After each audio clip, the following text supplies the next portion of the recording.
Well, hello, everyone. It's good to be back with you again.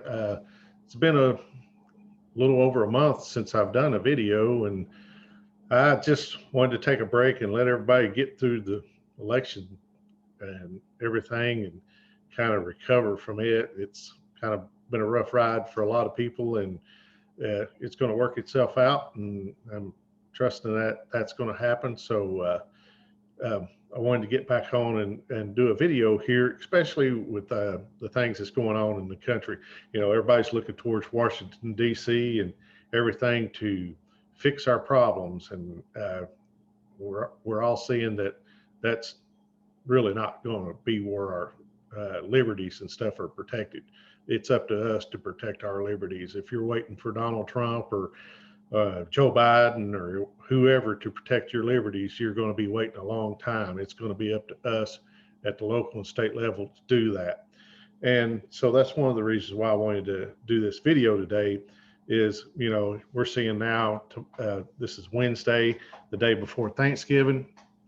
And, you know, we're seeing a lot of these states, state governors, city mayors and stuff trying to implement restrictions on gatherings and stuff. And we've had a lot of sheriffs that have spoken up and said, you know, hey, we're not going to enforce your tyrannical laws where people can't gather with their families and friends for Thanksgiving, and we're not going to enforce these laws.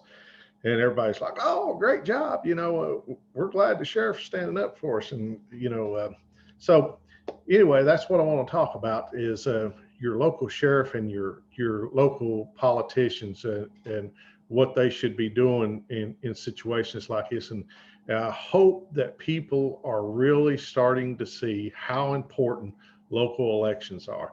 Everybody wants to run out and set voting records for the president of the United States or Senate or the House of Representatives, but man, the local and state levels is where it's at, and a great organization that is really focused on that is Young Americans for Liberty. They've been out hammering, uh, trying to help good conservative state representatives and senators, Senate members get elected at the state level to help change America and help change states. So a lot of people, some folks are starting to see that, but a lot of people now are really starting to see it since they're seeing what their local governments and state governments are doing. So what I wanted to share with you today is one of the biggest offices that can protect your liberties at a local level is the county sheriff. And back in 2009, there was a sheriff by the name of Richard Mack. He wrote this book right here. It's called County Sheriff, America's Last Hope. And I I got a copy of this and I read it and I actually bought several copies and give it to people. I can tell you now, my county sheriff has a copy of this book, and you can get them off of Amazon pretty cheap. And it's not a very long read. It's actually it's 50 pages long, but it's the story of Richard Mack and how he became a constitutional sheriff. And so I'll share some of that with you in a few minutes. But your county sheriff and your local politicians have a lot to do with what influences um, your liberties and how the state and federal governments um, rob your liberties. You may say, well, how's that? Well, let me explain. Uh, I remember I spoke several years back at a Republican meeting over in another county, was invited over to speak at their local Republican women's group. And I went over and spoke on a few things, and I brought this issue up back in, I think it was mm, probably around 2012 timeframe. Um, an Indiana sheriff in Elkhart County, Indiana. The sheriff's name was Brad Rogers. And he stood up to the Food and Drug Administration and the Department of Justice to protect a local dairy farmer who was selling raw milk to uh, people in his county. And so the Food and Drug Administration was coming in like every other week and inspecting the guy and harassing him. They had subpoenaed this guy to go from Indiana to Michigan to a grand jury hearing and everything, wanted him up there. And finally, the farmer contacted his local sheriff and said, "Hey, I'm not going to put up with this no more. I'm tired of it." And the sheriff spoke up and said, "Hey, what you're doing to this guy, you're harassing him. You have no authority to do this." So that sheriff, Brad Rogers, sent an email to the Department of Justice and the Food and Drug Administration and told them, said, "Look, unless you come back with a warrant, signed warrant stating a fact of what you want to do, we're not going to allow you to harass this guy no more. Don't even show back up, because if you come back, and we'll meet you at his property line and we will arrest you folks." Well, a couple of weeks later, the farmer gets a letter from the Department of Justice and the Food and Drug Administration who says the charges have been dropped, no more issues. And till this date, there's not been anything else done to the guy. So having a good constitutional sheriff, somebody who knows and the Constitution and will stand up for the Constitution, can protect your liberties better than some senator in Washington, the guy on the local level, the politicians on the local level. That's what they do. They take the same oath of office as the president. They take an oath to protect and defend the Constitution of the United States against enemies, both foreign and domestic. And that's their job. And if there is unconstitutional laws, they have no obligation to enforce an unconstitutional law.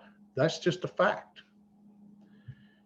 So on Richard Mack, this gentleman, a lot of y'all may not know the story about Sheriff Mack, but if you think back to the 1990s and the Brady Bill and the Clinton administration, when they passed the Brady Bill, and it was all about the assault weapons ban and all these background checks and everything, a little sheriff out of Arizona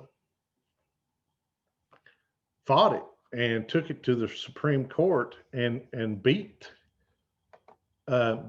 this Clinton administration at the Supreme Court level. But if you read his book, he'll say, "Well, I shouldn't even went that far. I should have just said, I'm not going to enforce it. You can't make me do it. It's unconstitutional."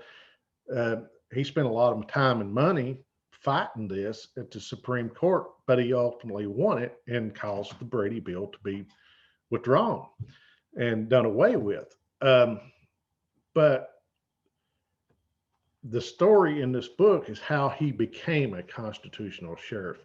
It all happened one day when he stopped a family, a mother and 3 or 4 kids in a car, an old beater car, and he stopped her for rolling through a stop sign, and he just felt terrible about the stop, and he went back to the police station feeling sick at his stomach the next day. He didn't like what he was doing, and he went back and he asked one of the ladies there at the police station, he said, "Did we sign any code of conduct or anything, stating what we were, going to do?" And she said, "Well, you took an oath to the Constitution." Well, guess what? He'd never read the Constitution.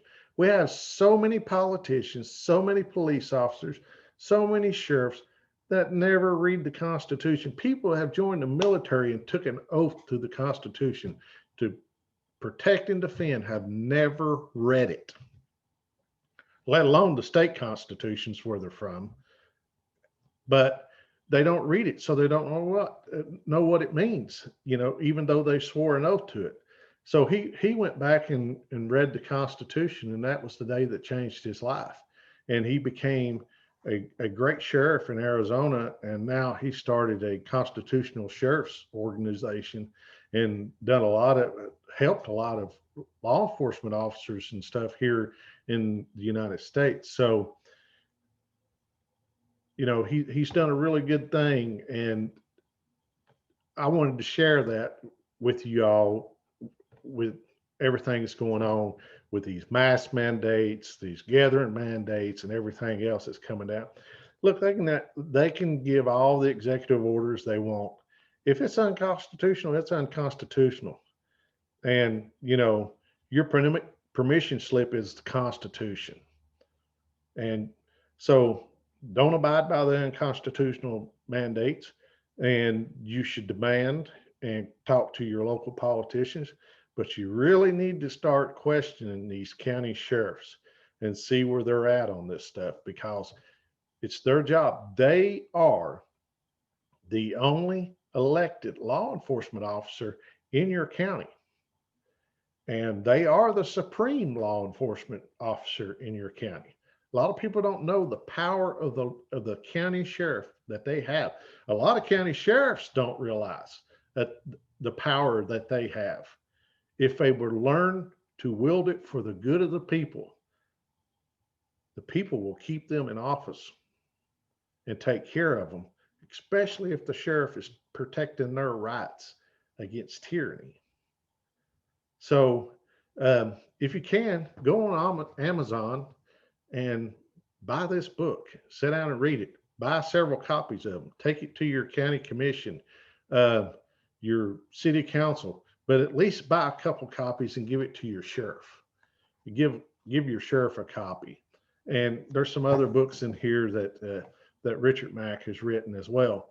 And look into this stuff. And especially right now, local elections are huge. You need to participate in them. If you don't like the way things are going in your county and your city, step up and run for office, or at least help somebody good that's running for office. Donate to them. Get out and knock on doors for them.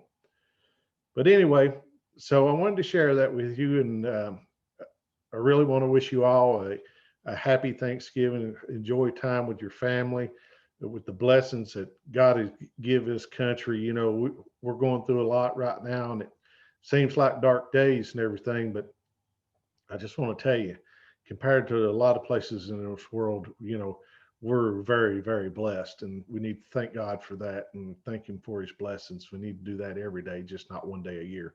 But anyway, you guys have a good one. We'll see you back hopefully soon. We'll do a video and again, and hopefully not as long this time between the videos. But if you like this and you think it's good information, share it with some folks. We thank you for your time. Have a blessed day.